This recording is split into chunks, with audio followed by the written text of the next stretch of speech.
बच्चों, आओ पढ़े हम आगे बढ़े, हम इस जग को जीत जाएं, हर खुशी को पाए और बस इतना कर पाए, अपने मम्मा पापा का सपना साकार कर पाए। प्यारे बच्चों, प्यारे बच्चों, प्यारे बच्चों, प्यारे बच्चों,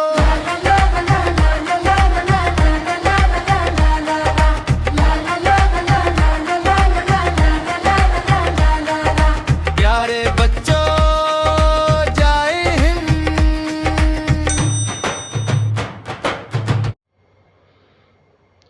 मेरे प्यारे बच्चों, तो प्यारे बच्चों, आज हमने बात करनी है hunger, hardship and popular revolt के बारे में, जो कि हमारे चैप्टर जो है हिस्ट्री का क्लास 10th का the rise of nationalism in Europe में का एक पार्ट है। हमने देखना है कि कैसे भूख ने, हार्डशिप ने और फिर उसके बाद जो उनकी वजह से रिवॉल्ट्स हुए वो कैसे हुए, उनके पीछे रीजंस क्या थे। यूरोप की बात कर रहे हैं हम बेटा, तो वो हम सब चीज़ें देखेंगे अपने इस चैप्टर में। तो चलो टाइम वेस्ट नहीं करते हैं और हम स्टार्ट करते हैं इस टॉपिक को। टॉपिक के बीच बीच में जहाँ जहाँ जो जो इम्पोर्टेंट पॉइंट्स होंगे मैं आपको बताता रहूँगा। तो बेटा यहाँ पर बात हो रही है hunger, hardship and popular revolt के बारे में। देखो ऐसा है, स्टोरी इसकी टाइम ऐसी है कि होता क्या है कि जब हमने देखा कि 1830 में लुइस फिलिप जो थे उनको एज अ मोनार्क उन्होंने कॉन्स्टिट्यूशनल मोनार्क जो है फ्रांस में इलेक्ट कर दिया जाता है और वो अपनी गद्दी पर बैठ जाते हैं। उसके बाद यूरोप में ओवरऑल, तो पहले यूरोप में पूरे, बट मेनली हम बात करें तो फ्रांस में सिचुएशन थोड़ी ख़राब होने लगती है। इकोनॉमिक सिचुएशन की बात कर रहे हैं हम यहाँ पे, ठीक है। तो इकोनॉमिक सिचुएशन थोड़ी सी ख़राब होने लगती है इनिशियली, और फिर आहिस्ता आहिस्ता आहिस्ता आहिस्ता वो बहुत ख़राब हो जाती है। उसके पीछे कुछ फैक्टर्स थे, हम सबको देखेंगे, हम सब फैक्टर्स को आहिस्ता आहिस्ता देखेंगे। तो पहले हम स्टार्ट करते हैं यहाँ से। तो बात हो रही है यहाँ पर बेटा कि होता क्या है कि इन 1830 में क्या होता है कि year of great economic hardship, जैसे कि मैंने आपको बताया कि 1830s में मतलब कि 1830 के बाद के जो साल आए वहाँ पर काफ़ी ज़्यादा इकोनॉमिक हार्डशिप रही यूरोप में, ठीक है। क्यों? The first half of the 19th century, मतलब 19th सेंचुरी का यहाँ पे हम जब बात करते हैं तो 19th सेंचुरी क्या होती है बेटा, मैं आपको बता देता हूँ। यहाँ पर जब भी आप 19th सेंचुरी की बात करोगे तो वो होगी 1800 से 1899 तक, ठीक है। ये होगी बेटा 19th सेंचुरी, ठीक है। इसको हमेशा अपने माइंड में रखना जब भी कोई सेंचुरी की बात करते हैं हम। फॉर एग्जांपल जैसे कि अभी की हम बात करें, अभी चल रही है 21st सेंचुरी, तो 21st सेंचुरी में अभी हमारे कौन से ईयर चल रहे हैं, 20s वाले, है ना। तो यहाँ पर ये चीज़ को माइंड में रखना हमेशा। तो हम अभी बात कर रहे हैं कि होता क्या है। तो first half of the 19th century है, तो फर्स्ट हाफ मतलब 1850 से पहले वाला जो हाफ था, सा an enormous increase in population. तो होता क्या है, दिक्कत क्या आ रही होती है कि वहाँ पर पॉपुलेशन में बहुत इंक्रीज़ हो जाता है ना। यूरोप की बात करें, पॉपुलेशन में बहुत जब इंक्रीज़ होता है तो फिर उससे क्या होता है कि most countries there were more seeker of jobs. Obviously सी बात है बेटा। देखो मैं आपको एक चीज़ बताना चाहता हूँ, होता क्या है कि अब यहाँ पे यूरोप में उन दिनों में क्या होता है, दिक्कत कैसे होती है। ये जो हम हार्डशिप की बात कर रहे हैं, ये हम जो हंगर की बात कर रहे हैं, या फिर हम जो रिवॉल्ट की बात कर रहे हैं, है ना, इसको हम वापस यहाँ देखते हैं। देखो अच्छे से दिखाता हूँ मैं आपको एक बार, एक सेकेंड। देखो हम बात करें यहाँ पे हार्डशिप की, हम बात कर रहे हैं हंगर की। ये क्यों हुए यूरोप में ये क्यों हुए? तो रीज़न इसके पीछे ये था कि बेटा देखो ऐसा होता है कि ये हमारे जो 19th सेंचुरी के फर्स्ट पार्ट जो था, इनिशियल पार्ट जो था, यानी कि 1800 से लेके 1850 के बीच वाला पार्ट, और मेनली जब हम यहाँ बात कर रहे हैं, हम बात कर रहे हैं 1830s की, है ना। तो 1830s में क्या होता है यहाँ पर कि पॉपुलेशन जो थी वो काफ़ी ज़्यादा इंक्रीज़ हो जाती है। जब पॉपुलेशन इंक्रीज़ होती है तो उसकी वजह से क्या होता है, उसकी वजह से ये होता है कि अब अनएम्प्लॉयमेंट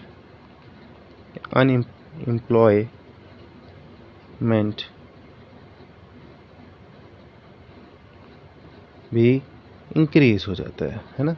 अब क्या, देखो इसको समझने की कोशिश करो। हम लोगों को ये चीज़ क्लियर है, बिल्कुल समझनी चाहिए कि जब पॉपुलेशन इंक्रीज़ होगी उसकी सर्कमस्टेंसेस जो भी रहे होंगे उसके कॉन्सिक्वेंसेस क्या रहेंगे। जब पॉपुलेशन इंक्रीज़ होगी तो ऑब्वियस सी बात है कि जो अनएम्प्लॉयमेंट है वो क्या होगी, वो इंक्रीज़ होगी। लोगों को नौकरियां जो होंगी वो रिड्यूस हो जाएंगी। क्यों?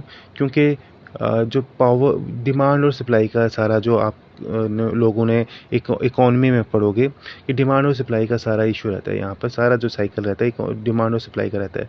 अब जब जॉब एक लिमिट नंबर्स की है ना, फॉर एग्जांपल आपके सिटी में 100 जॉब्स हैं और काम करने वाले अभी जब पॉपुलेशन इंक्रीज़ नहीं है तब 100 ही हैं, तो वो इक्वल रहेगा। पर जब ये लोग इंक्रीज़ हो जाएंगे, ये लोग जब प्लस इंक्रीज़ हो जाएंगे और 150 हो जाएंगे तो क्या होगा, और जॉब्स आपके पास अभी भी 100 हैं, तो अब क्या होगा, यहाँ पे 50 लोग जो हैं वो विदाउट जॉब रहेंगे, है ना। तो यहाँ पे यही इशू हो रहा था कि जो लोग थे उनकी पॉपुलेशन बढ़ रही थी और जो जॉब्स थी वो ऑलमोस्ट वैसी थी। तो इसकी वजह से क्या हुआ, अनएम्प्लॉयमेंट इंक्रीज़ हुआ। ठीक है, जब अनएम्प्लॉयमेंट इंक्रीज़ हुआ तो इसकी वजह से फर्दर क्या इशू होंगे। अब आप मेरे को बता सकते हैं तो बता दीजिए, मैं सुन रहा हूँ, समझ लीजिए। देखिए, अब पॉपुलेशन इंक्रीज़ हुई, इससे हुआ अनएम्प्लॉयमेंट, और जब अनएम्प्लॉयमेंट होगा तो उसकी वजह से क्या होगा, माइग्रेशन, है ना। माइग्रेशन मतलब अब क्या होगा बेटा कि देखो प्यारे बच्चों, देखो अब यहाँ पर ये होगा कि एक, फॉर एग्जांपल हम एक एग्जांपल ले लेते हैं। कोई एक गांव है, ठीक है, एक विलेज है, वहाँ पर लोग रहते हैं, है ना। अब उन लोगों को वहाँ पर अपनी ब्रेड एंड बटर अर्न करने के लिए, अपने खाना पीना भी अर्न करने के लिए उतने रोज़गार नहीं मिल रहा है, उनकी नौकरियां नहीं मिल रही हैं। तो अब क्या होगा, वो नौकरी के लिए अपने गांव से माइग्रेट करेंगे, है ना। अपने गांव से निकलेंगे बाहर, अपने गांव से निकलेंगे और कहाँ जाएंगे, वो जाएंगे शहरों की तरफ, या फिर कुछ दूसरे गांव भी जा सकते हैं। कुछ ऐसा ज़रूरी नहीं है कि शहर की तरफ ही जाएंगे, जहाँ पर भी उनको एम्प्लॉयमेंट के जो है अपॉर्चुनिटी मिल रही होगी वो वहाँ शिफ्ट कर जाएंगे, माइग्रेट कर जाएंगे। तो वो वहाँ से अपने गांव से जो है माइग्रेट करेंगे। और माइग्रेट के लिए हम यहाँ पे एग्जांपल लेके चल रहे हैं किसी टाउन की, ठीक है। तो वो किसी टाउन में जा रहे हैं, फॉर एग्जांपल किसी टाउन में जा रहे हैं जहाँ पे कोई इंडस्ट्री वगैरह है, तो वो वहाँ पर गए अब टाउन में। अब क्या होगा वहाँ पर ये होगा कि अब एक गांव से नहीं पॉपुलेशन आ रही है, मल्टीपल गांव से। यहाँ पे एक गांव कोई और भी है, ये एक गांव विलेज ए है, फिर कोई विलेज बी भी होगा, फिर विलेज सी भी होगा। तो इन सब से जो होगा पॉपुलेशन जो होगा आहिस्ता आहिस्ता वो इस टाउन में जाने लगेगी। और जब इस टाउन में जाने लगेगी तो फिर क्या होगा, अब आप बस इन सब चीज़ों को लिंक करना सीखिए। देखो ये सब चीज़ें बहुत बेसिक हैं, ये हर एक इंसान इन चीज़ों को रिलेट कर सकता है, इन चीज़ों को मतलब अपने माइंड में कहीं ना कहीं अपने बैकग्राउंड में समझ सकता है इन चीज़ों से कि इन सब चीज़ों से क्या इशू रहते हैं, कैसे इशू रहते हैं, और क्या क्या प्रॉब्लम्स फर्दर हो सकती हैं, है ना। इसको मैं मतलब मुझे लगता नहीं है कि मेरे को बताने की भी ज़रूरत है। तो सिंपल सी बात है, जब इतने सारे लोग यहाँ पर आने लगेंगे इस टाउन में, तो यहाँ पर क्या दिक्कत होना शुरू हो जाएगा, यहाँ पर एकोमोडेशन के इशू स्टार्ट हो जाएंगे। अब यहाँ जब एकोमोडेशन के इशू स्टार्ट होंगे तो लोग क्या क्या करेंगे, अपने रहने के लिए यहाँ स्लम्स बनाना स्टार्ट कर देंगे। तो जब स्लम्स बनना स्टार्ट हो जाएंगे, इस एरिया की कंडीशन और ख़राब होना स्टार्ट हो जाएगी, है ना। अब इस एरिया में बहुत प्रेशर आना स्टार्ट हो जाएगा। इस एरिया पर इतना प्रेशर होगा कि यहाँ की सिविक एडमिनिस्ट्रेशन जो है वो भी डिस्टर्ब हो जाएगी। यहाँ पर पानी का इशू हो जाएगा क्योंकि लोग ज़्यादा हो जाएंगे। यहाँ पर बिजली का इशू हो जाएगा, यहाँ पे रोड्स का इशू हो जाएगा, यहाँ पे गंदगी हो जाएगी और आहिस्ता आहिस्ता क्राइम्स भी बढ़ जाएंगे। तो यहाँ पर हमने देखा कि इशू कैसे हो रहे थे। इशू क्या हुआ, मैंने आपको बताया कि अभी यहाँ पर यूरोप में इन दिनों में, जो कि 1930s की बात कर रहे हैं हम, 1930s की बात कर रहे हैं हम, है ना, ध्यान से सुनिए। 1930s की बात कर रहे हैं। यहाँ पर क्या हुआ, पॉपुलेशन इंक्रीज होना स्टार्ट हो गई, और पॉपुलेशन इंक्रीज होने की वजह से क्या हुआ, अनएम्प्लॉयमेंट जो था वो इंक्रीज होना स्टार्ट हो गया। अब जब अनएम्प्लॉयमेंट हो रहा था तो लोग जो थे माइग्रेट होना स्टार्ट हो गए, माइग्रेट हुए, अपनी जगह से माइग्रेशन स्टार्ट हो गई, और माइग्रेट होके अपने एक किसी गाँव से या फिर किसी शहर से, कुछ भी हो सकता है, ये सिर्फ मैंने एग्जाम्पल के लिए दिया है ना, ये एग्जाम्पल के लिए दिए हैं, अपने गाँव से जो था वो उन शहरों की तरफ चलने स्टार्ट हो गए, या उन गाँव की तरफ या उन टाउन्स की तरफ चलना स्टार्ट हो गए जहाँ पर उनको अपॉर्चुनिटी मिल रही थी एम्प्लॉयमेंट की, जहाँ पर इंडस्ट्रीज थी, फैक्ट्रीज थी, या कुछ भी उनको एम्प्लॉयमेंट मिल रहा था। अब जब उस टाउन्स में, उन टाउन, यहाँ पे हमने टाउन्स लिया है, टाउन्स में गए तो वहाँ पर क्या इशू हुआ, वहाँ पर पॉपुलेशन फर्दर इंक्रीज़ होना स्टार्ट हो गई, और जब पॉपुलेशन इंक्रीज़ होना स्टार्ट हो गई तो उस पर प्रेशर पड़ना स्टार्ट हो गया, और प्रेशर पड़ने की वजह से क्या हुआ, वहाँ की जो सिविक एडमिनिस्ट्रेशन थी वो डिस्टर्ब होना स्टार्ट होगी, क्योंकि स्लम्स बन रहे थे, पॉपुलेशन इंक्रीज हो रही थी और स्लम्स बन रहे थे, तो ये सब इशू होना स्टार्ट हो गए, है ना। एक तो इशू ये हो गया। दूसरा इशू वहाँ पे क्या हो रहा था प्यारे बच्चों, दूसरा इशू वहाँ पर ये हो रहा था, एक तो हमने कर लिया पॉपुलेशन का इशू, दूसरा इशू वहाँ पे ये हो रहा था कि देखो यहाँ पे हम बात करते हैं, second issue was of industrialisation.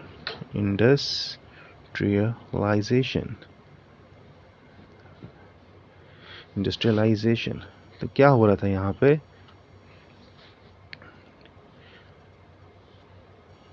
यहाँ पे ये होना स्टार्ट हुआ, पेन का कलर चेंज कर लेता हूँ, मुझे लगता है पेन ये कलर सही नहीं है।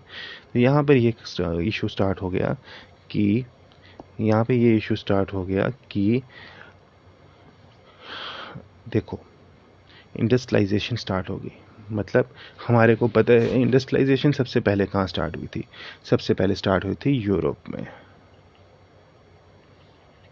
है ना, यूरोप में। और यूरोप में भी मेनली कहाँ पर, यूरोप में मेनली वेस्टर्न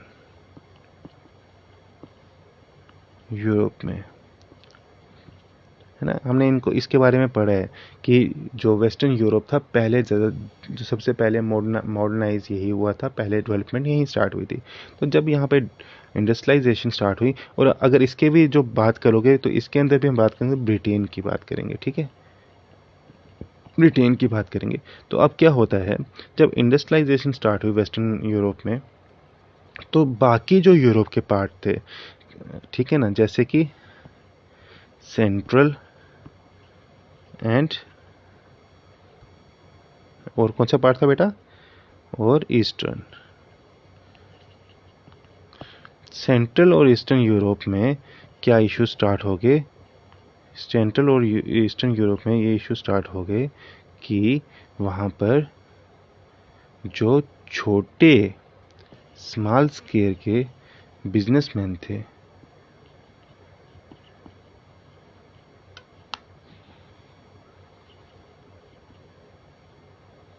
स्मॉल स्केल के बिजनेसमैन थे, उनके लिए इश्यूज होना स्टार्ट हो गए। क्यों इश्यूज होना स्टार्ट हो गए, उनके लिए इश्यूज होना स्टार्ट इसलिए हो गए बेटा, देखो मेरी बात समझने की स्टार्ट करो, इनके लिए इश्यूज होना स्टार्ट हो गए, इनके लिए प्रॉब्लम्स होना स्टार्ट हो गई। क्यों, कोई मुझे बता दे अगर यहाँ पर कि क्यों प्रॉब्लम्स हुई होंगी। प्रॉब्लम्स इसलिए हुई बेटा क्योंकि मेरी बात समझने की कोशिश करना। देखो अब फॉर एग्जांपल आपके शहर के पास वाले किसी शहर में एक इंडस्ट्री लग जाती है जहाँ पर रेडीमेड कपड़े जो थे वो बनाए जाते हैं, ठीक है ना, रेडीमेड कपड़ों को बनाया जाता है। और आपका जो टाउन है, आपका जो शहर है, वहाँ वो एक फेमस टाउन था पहले जहाँ पर हैंडीक्राफ्ट, हाथ से मतलब कपड़े बनाए जाते थे। छोटे छोटे जो कारीगर थे वो कपड़े जो हाथ से बनाते थे। अब मेरी बात समझने की कोशिश करना। एक इंडस्ट्री जो होती है, जब वो लार्ज स्केल में प्रोडक्शन स्टार्ट करेगी तो ऑटोमेटिकली जो स्मॉल स्केल के इंडस्ट्रीज वाले होते हैं या स्मॉल स्केल के जो कारीगर लोग होते हैं, उनको जो था एक स्टिफ जो है कंपटीशन मिलना स्टार्ट हो जाता है ना। उनके लिए काम करना मुश्किल हो जाता है, उनको बहुत कंपटीशन मिलना स्टार्ट हो जाता है, क्योंकि इंडस्ट्री जो होती हैं अपनी मार्केट बहुत ज़्यादा बढ़ा देती हैं। उनके जो प्रोडक्ट्स होते हैं वो कंपैरेटिवली चीप हो जाते हैं, क्योंकि लार्ज स्केल में काम कर रहे होते हैं। जब लार्ज स्केल में काम करते हैं, जब बड़े स्केल में काम करते हैं तो चीज़ें सस्ती हो जाती हैं। तो इसकी वजह से क्या होता है, जो स्मॉल स्केल जो बिजनेसमैन होते हैं उनके लिए इश्यूज होना स्टार्ट हो जाते हैं, उनके लिए प्रॉब्लम्स होना स्टार्ट होती है और उनका बिजनेस जो होता है आहिस्ता आहिस्ता डिक्लाइन में चला जाता है, ठीक है ना। आहिस्ता आहिस्ता नुकसान होना स्टार्ट हो जाता है और फिर फर्दर क्या होता है, वो अपने बिजनेस को क्लोज कर देते हैं, ठप कर देते हैं, बिजनेस बंद हो जाते हैं।